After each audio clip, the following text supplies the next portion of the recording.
Hello, ladies and gentlemen. This is Starcaster here, beginning another tour, a little more in-depth of a tour of the ProCraft server.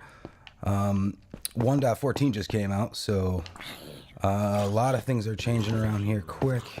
We've been busy at work getting all the new mechanics situated so we can get some more farms up.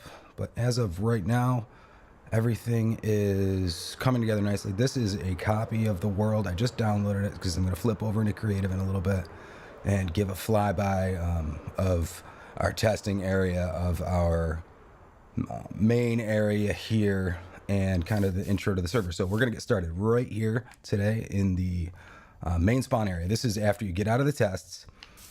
You'll end up here. Now, I haven't fully explained the tests in my previous video, so I wanted to get into that.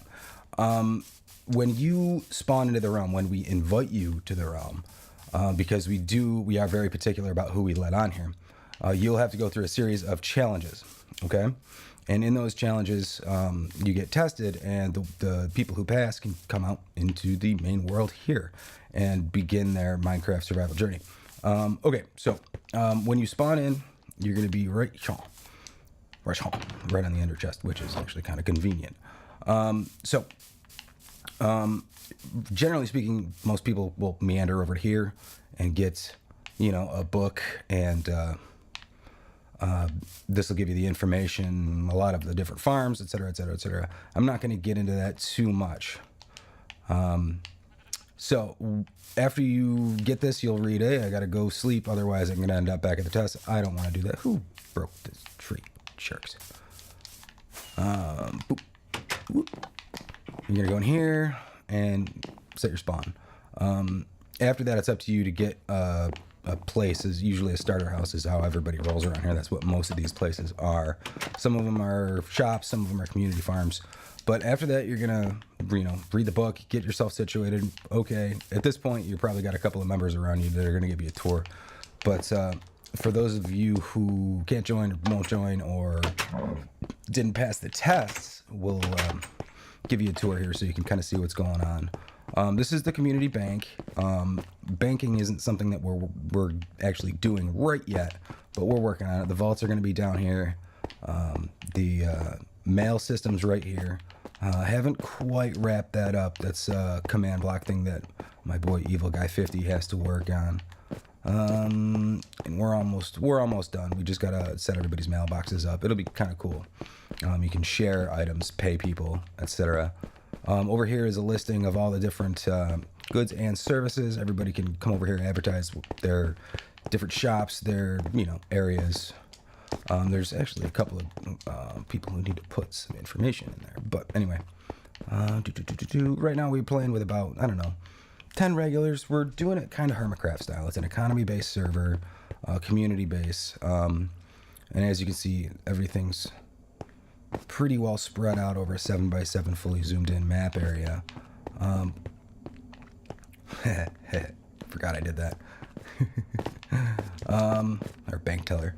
Okay, so you can kind of get an idea of what's going on, but for right now, I'm going to flip over into creative and get over to the tests, I think, and give you guys a little more of an in-depth tour. So let me do that, and I can show you my cheaty way into creative mode. Not that we do this. The only reason creative is here is for administration duties. Everything we've built here has been in survival. We've earned the blocks, we've put in the hours, so it's been an awful lot of fun over the last 8-9 months, really getting everything settled here. And we're getting into the nitty-gritty of the end game of the season, but 1.11 just came out for Bedrock and 1.14 for Java. So we're really trying to get through some villager mechanics at this point. Get all of that going. Soon enough, though. Soon enough. Off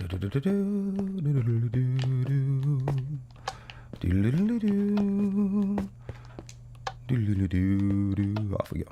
All right. Okay. Now we're back in creative mode. Let me give you a flyby here.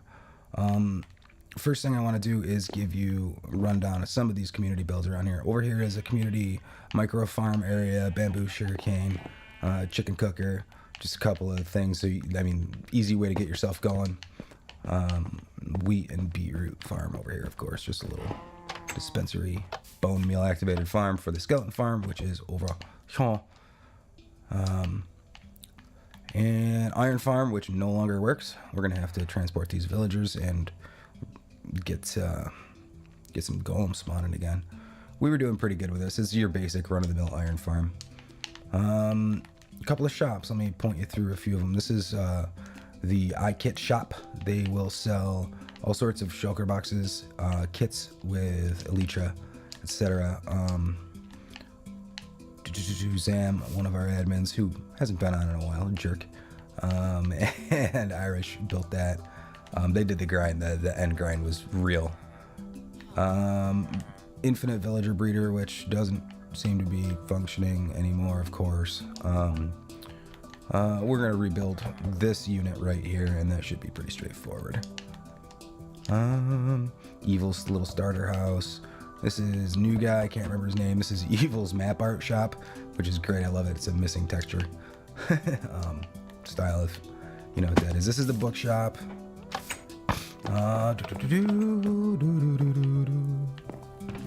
Yep, I give away bread because I have so much of it. Now that farm doesn't work anymore, though, I'm gonna have to rethink my decisions, rethink my life decisions. Bookshop, you know, all the standard cool stuff. Little enchantery. And then, yeah, this is really just for decor. I should make something up here. I don't know what. Let me fly around here. So in my last video, I showed off my base a little bit. I'm not going to get too in depth right now. I'm going to swing back to the tests here in a moment. Let me just give a brief teaser flyby of some of these areas. Cool. Yep. Big community farm area. All the farms that no longer work and need to be rebuilt. So that's fun. This was an infinite villager breeder up here that was fed by this carrot farm. And spat out villagers, and we'd send them along this water line. They'd link up to this other village over here, so that would be indeed infinite. That was a trick in 1.10, but not anymore. And then what we'd do is we'd wait for a thunderstorm, come over here and hit them with a channeling, and they'd turn into witches. And then we'd have a whole bunch of witch farm, a whole bunch of witches dropping down through here, and we'd kill them all. It was a really cool system when it worked. I have it captured on my Xbox, so I should upload that video at some point, and you guys can see how it works. But I guess it doesn't really matter anymore because 1.11 is here. So, game changer. Sheep farm. This is really sweet. This is a design by Evil Guy 50. He's one of our admins here, moderator, whatever you want to call him. He's basically a co. He's, you know, if I buy the realm, he's the real owner. I'm the king of England around here. I just build stuff. This is a sweet wheat powered cow farm. So you get a bunch of wheat through this system here. It all sort itself through this shulker box loader down here, and then it would go into the beefery over here.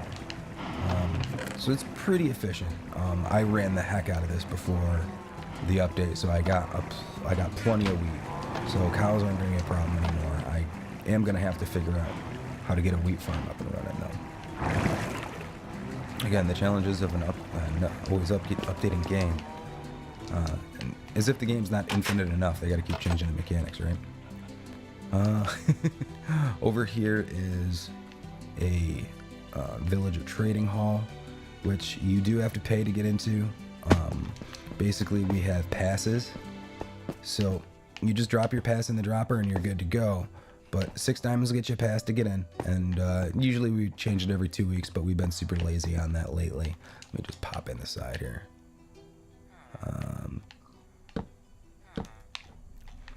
But yeah, if you have a pass, you can enter. Ooh. And here's your, obviously, your villagers. All the books stayed the same, which is super cool. So we got all the books we need. The only thing I'm missing is an efficiency 5, which has been a real pain to get. I do have efficiency 4 though, so that's not a problem. I'm locked and loaded on emeralds because of trading with all the farms that I've had, so I'm not too worried about that in the update. Let me get through here. But yeah, your basic villager trading hall. I love how when we build a lot of these community big farms, we love to have an entrance fee rather than just simply selling goods. Don't get me wrong, selling goods is great, but we prefer to do a little more service-based of an economy. It makes it a little more interesting. Doing, you know, packages of things or entrances. Plus, there's a little fun redstone that goes in there. One more flyby here of the main area. This is Zam's starter house, which, man, what a cool build. He's got this whole basement area, which I won't really show you. It looks really, really sweet, though. Over here is Rag's soon-to-be rebuilt house. Good builder. I'm surprised he tore it down. I think he should just move somewhere else, but whatever. He's got another big old cool basement. Evil Guy's pad over here. Super cool. Love the lime green and the terracotta. There's that hardened clay. Yeah, it is terracotta. Really got a nice, sweet jungle vibe. Here's Red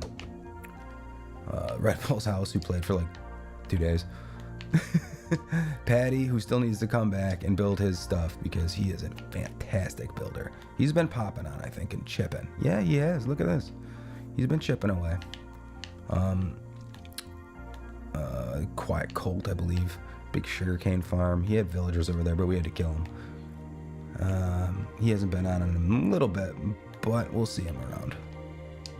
Another nice, cool basement. This was supposed to be like a train station at one point, which is something that would be fun to do. Underground here, we got Carl's base, who has a really cool underground base. I'll actually pop down there real quick for the gigs of it. And then I got to get back to the test, which was my goal from the last 10 minutes, but we'll get there. Come on. Oh my god. Yep.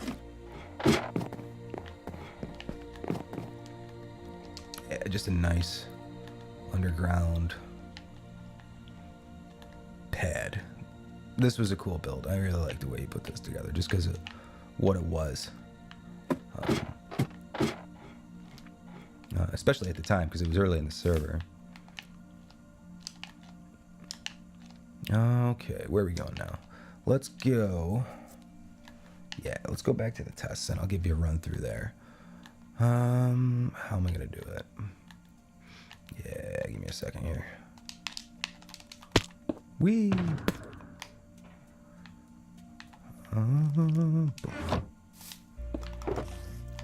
Okay.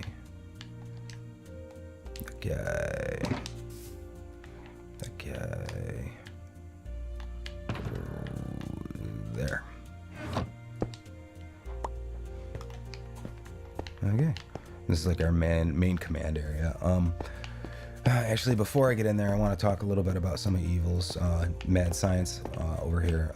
I'm not great at commands. I can get around, but basically what we have is a mob despawner right here, right? So we select a bunch of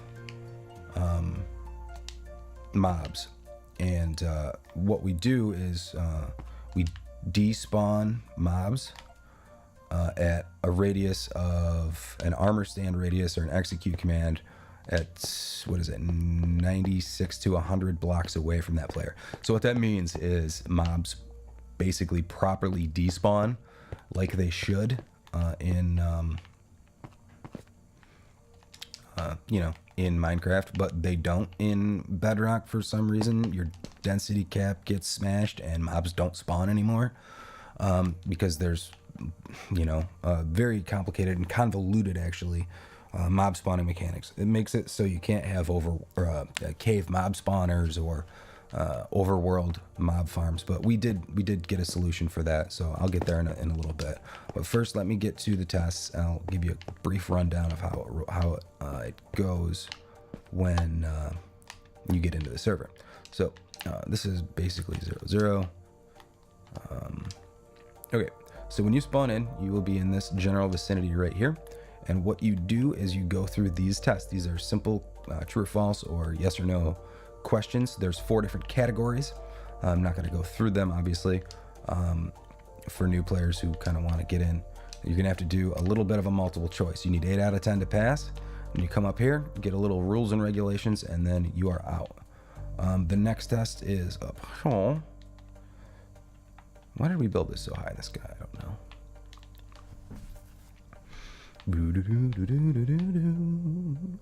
All right.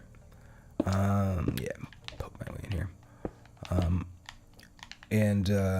Yeah. So you spawn in here, and you have to take a mob test. A bunch of mobs spawn. You get a sword, and you have to kill them. You will be able to reset if you pass the multiple choice down here. If you don't pass the first multiple choice test, we have to manually reset you. So this does take a little bit of administration to get people through, but realistically what we want is people to get in a party. We want them to test their skill, and the last test can be subjective. So the big thing is, you know, jump in a party, have fun, and be cool. If you don't do that, you're not going to pass the tests. More or less. And that brings me to the next test, which is a series of parkour. There's an easy parkour here and a hard parkour down here. I am just terrible at this. So, yeah. I was pretty bad at the mob test, too. But that's not what I do. This is the easy parkour.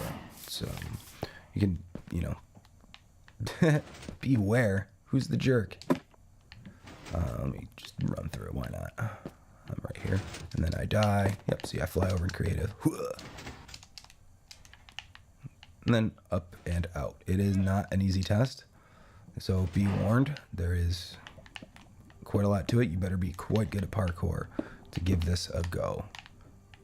Seriously? Llamas? On command blocks. That's a thing? Oop, sorry, dude. Didn't mean it. Aw.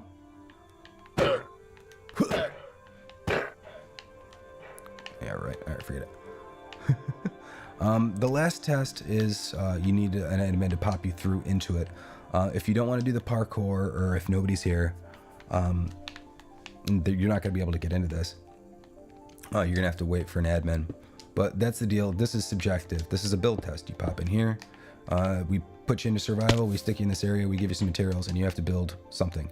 These are some examples of stuff that people have built. You know, we give you about 20 minutes, a half hour to fly through a build and come up with something that looks cool. It's pass or fail test, which basically it ties into the last test. It's the don't be a dick test. Simple, effective. Whoever's on, we have a private conversation and we say, is this guy a dick? Is he going to blow stuff up? Is he going to grief us? Is he going to just be a pest? That's the last part of the test. You can get through that. You can get through the rest of them, generally speaking. I mean, unless you totally blow. All right, those are the tests. That's a brief introduction on how to do them. It usually takes players anywhere from, if you're going to do the parkour, that takes about a half hour at least if you're good. It would take me hours, and I know I could do it, but I never had the drive or ambition to even try. I own the place. Yeah, no, that's not for me. I'd go to the build test, and I would be in about 15 minutes. So it does tailor to all different types of players, and that's something that I do think we like to do here. We like to play to players' strengths. So if you're not a great builder, that's fine. You want to go farm and have some shops open and do something else, you're welcome to do that. It's not just builders or redstoners or whatever. We prefer a diverse bunch of characters. Some guys just like to go to the end and raid and go get new items and just get out there and play in survival and just have fun. But yeah, I think we're proud of our builds here as well, though. We got a lot of good builders. Clear that out, and I am out of here. All right. I wanted to give one brief run through of my house, I guess. I did last time, but wasn't that involved. So I just wanted to give one more run through. Oh wait, no. I'm not gonna do that this time. I'm going to show you some of our farms. Yeah, that would be more ideal. About face. Okay, so we'll start with our blaze farm. We spawned in with a quad blaze, 4 blaze spawners, all within like almost loading distance of each other. So we got a solution for that, and it's pretty cool. Okay, so there are 4 blaze farms above us. I wish you could see them. I wish it was glass, but it's not. They come down, and you jump on a minecart, fly around this thing. It's all timed. Actually, I guess I can just show you. Well, no, wait. First thing you gotta do is use a killing chamber. Yeah, it's easier to show you than to explain. So, fire this guy off. I'm sure you may have seen these before, but this will kill blazes. Now, none of them are loading right now because I have to be up a little bit. It's just out of their loading range. So, what this minecart system does is it runs you around here slowly, loading in those chunks, and eventually loading in. Oop, I didn't turn it on. Eventually loading in a ton of blazes. And what that means is you can go AFK. So as you can see, you slowly run around here. Now these aren't on, so you won't see spawns quite yet. Slowly run around here, and blazes spawn, and every about 4 minutes, you're gonna go down on the bottom track here. And when you go down on the bottom track, you're gonna collect all the experience and all the drops. Generally speaking, you can get about, you can go from 0 to 30 here, I guess, in like 20 minutes. It's not super OP, but it's definitely good, and we don't have to worry about blazes. Having 4 of them works really, really nicely. Super slow right now, but that's fine. It usually takes a little bit to warm up. Also, it would be ideal to clear the mob cap around here first by just flying around. As I said earlier, with the commands that we have set up, all you need to do is fly around. And when you do that, you can basically despawn mobs, clear up caps. However, I don't think these are actually, these are monster spawners, so maybe that wouldn't be really a thing, but it's always food for thought. At least keep the chunks like loading clean. It's crazy how many mobs spawn and don't ever despawn. Well, let's go away from the blaze farm, which, like I said, super cool. We built that pretty early on the server. That was a pain. There's a guardian farm out here, which I'll come to that now, I guess. It's nothing special. It's an older design. Oh, Jesus. Wow, I didn't know that was a thing. Anyway, whatever. As you can see, it's not quite finished on the transport thing, but we're getting there. So basically, you send guardians to the Nether. So I'll show you how to do that. Over here, come on over here, and guardians will spawn in, and as you see, there they go. They'll eventually get flushed into the Nether, which links up to that portal back there, and then you kill away. So you do have to go back and forth with 2 players. It's awesome. That's the ideal way to do it. It's kind of a cheap and dirty farm, but it definitely works well. And there you go. I mean, just from being in there for that long, there are a crap. Okay. Yeah, we can move on here. I really would like to kill him, but it takes forever. And this is set up on another Tryouts killing chamber. Okay, bye guys. Whew. Oh, it's nice flying around like this. As I said, we generally have tryouts once or twice a week for the tests. If you message me on Xbox Live, Starcaster8281, you can generally get a response from me or Evil Guy 50 if you want to try out. But we don't try everybody out. We're gonna look at how long you've played the game, how many days you have in, your achievements, whether you play on PE or Switch or whatever, because we do prefer people that party up for that very reason. We want to have fun. It's a community server. It's not like we'll go this way, desert mesa. Yeah, we'll go over to the slime farm real quick, and then I'll wrap it up with one more flyby here. All right, this is the slime farm. We have a whole bunch of slime chunks, 4 in a row, which is super cool.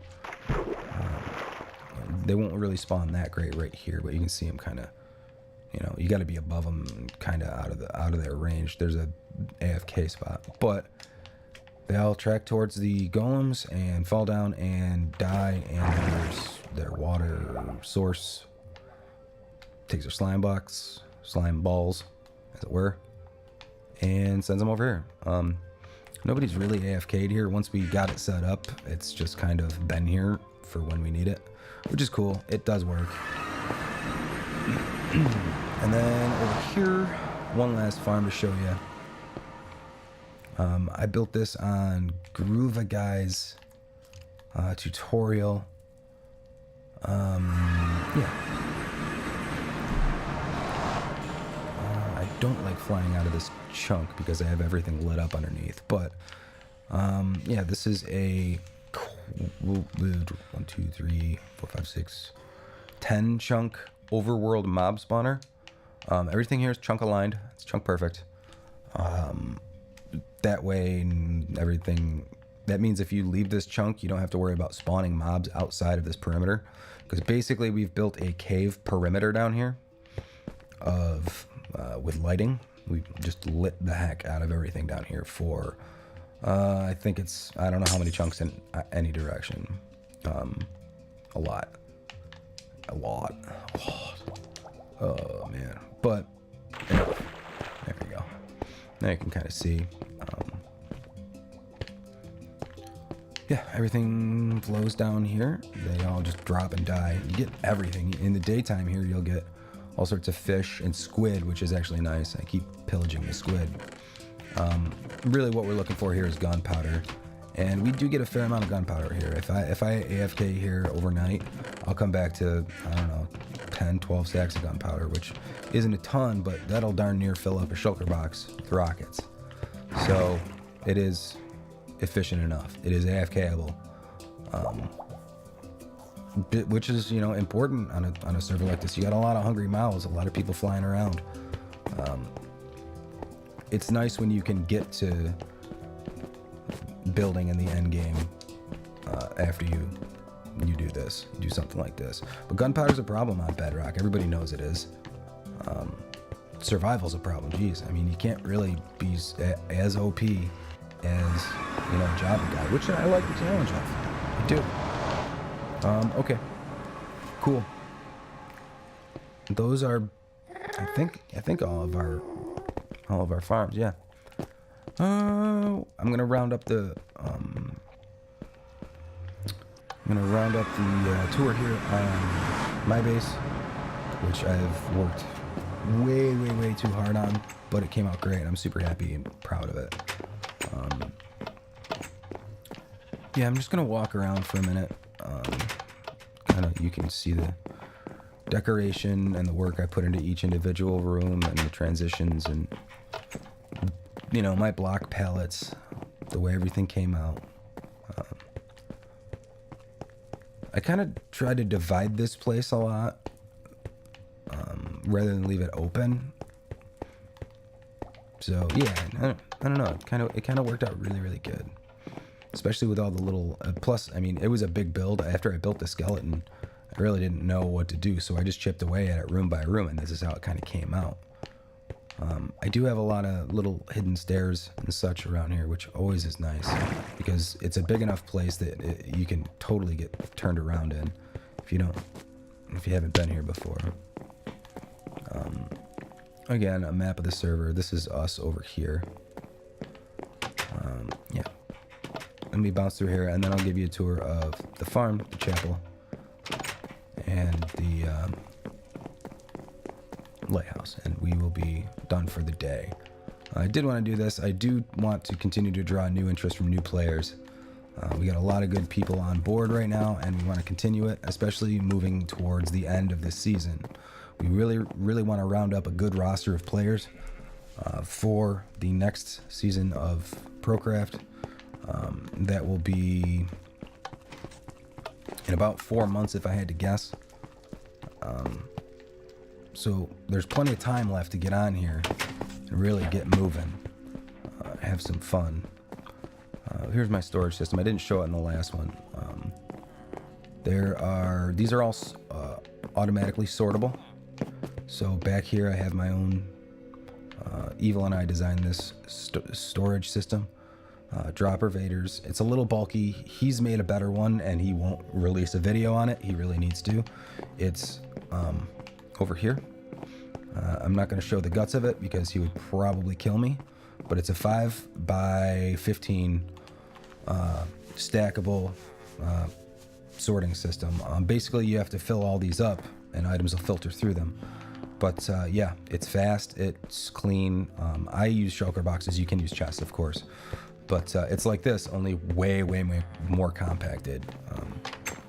He spent a lot of time on that, and he's a mad scientist. Look him up. He's a unbelievably good Minecraft player, especially as an admin and a redstone guy and a command guy. Let me pop out of the back here. Oh, it looks pretty, don't it? I'm really pleased with the way this came out. It was modeled after something which is a new way to build for me, and I think I might take that forward into the future. Yeah, I love the architecture. I really do.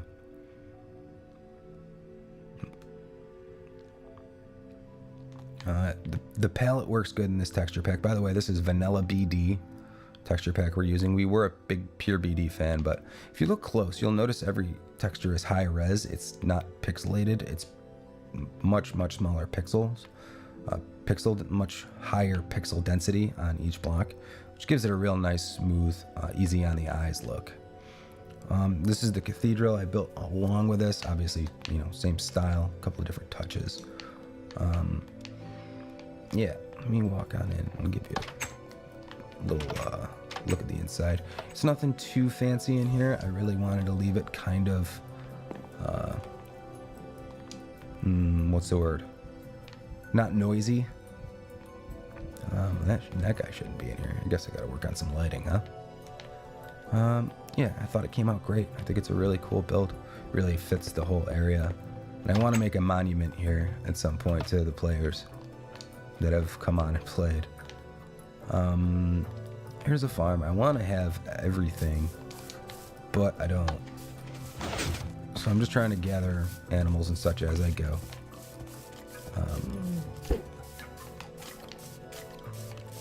I want some horses, regular old things. Nothing too crazy, but I do want to continue to develop this area a little bit.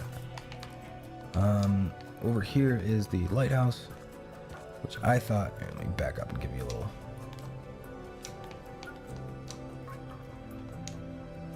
I like how the concrete really set off it really kind of makes it look and feel a little more Gothic, which is what this whole thing is modeled in. It's the Gothic architecture.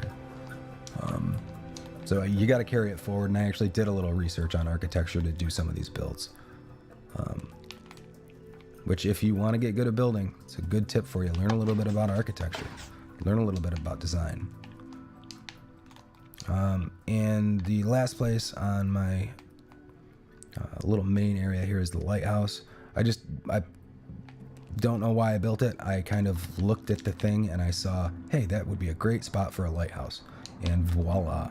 It's nothing too fancy, but I really like the way the beacon wraps around this glass right here. I thought that was a nice touch. I couldn't quite figure out the top, and then one day I came in and I went, glass.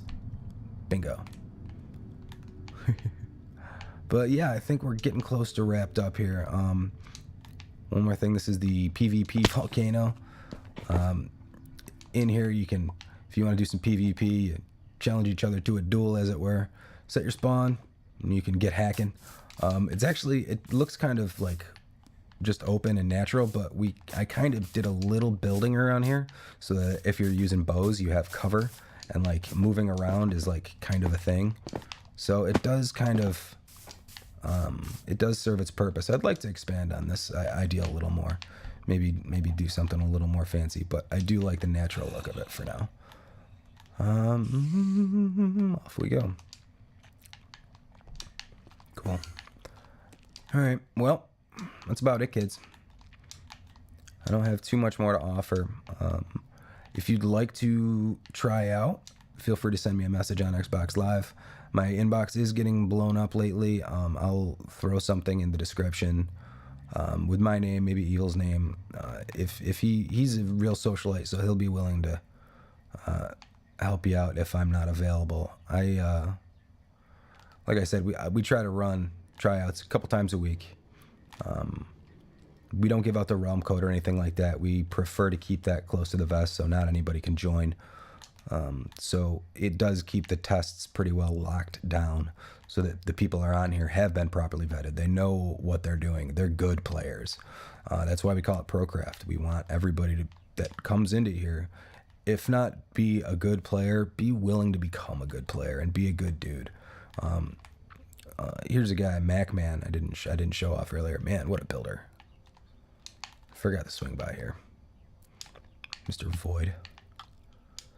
He built this in the first 2 weeks of the server and hasn't come back. But yeah, we're getting down to the nitty gritty here. I wanted to say thanks everybody who plays here. All my buddies and such. Having a lot of fun. Let's keep it up. Any questions, feel free to throw me a message on Xbox Live. Love to hear from you. Love to get some feedback. I know not a lot of people are going to watch this, so I'm not really worried about how it's coming out. I just wanted to give a flyby, a tour, a good look of what we got going on here for you guys. So we appreciate you. Until next time.